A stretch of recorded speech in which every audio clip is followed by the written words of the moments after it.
निर्धर जन्म मरण रा साथी, मैं याने नाय बिसरूं दिन राती। हमारे जीवन का एक नव प्रसंग प्रारंभ हुआ। बहुत लोगों ने प्रेम दिया, बहुत लोगों ने स्नेह दिया, बहुत लोगों ने आशीष दिया, पर मुख में दांत 32 हैं, जीभ बार बार गड्ढे पे ही जाती है।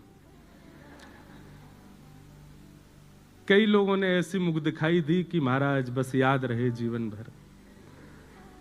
बाबा और हो गए हम, बाबा की इतनी बड़ी शादी, बाबा का ये, बाबा का वो।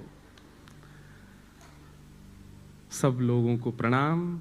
हमारे गोस्वामी तुलसीदास जी महाराज ने मानस जी के प्रारंभ में खलों को भी प्रणाम किया, और ये होना ही था। मुझे पता था कि ये होगा, क्योंकि दुनिया चाहती नहीं कि ये व्यासपीठ से उतरे, यहीं बैठे रहे।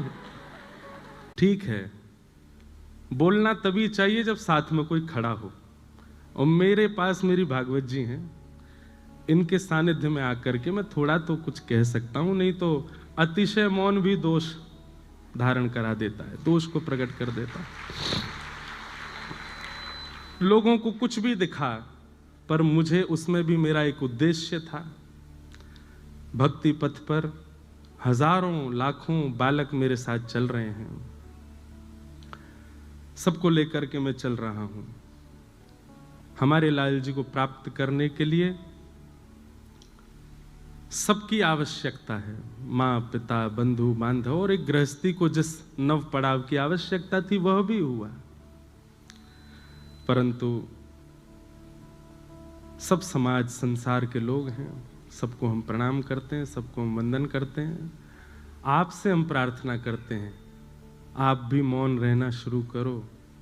भैया, जीवन के 4 ही दिन बचे हैं, बहुत लंबा समय नहीं है हमारे पास में।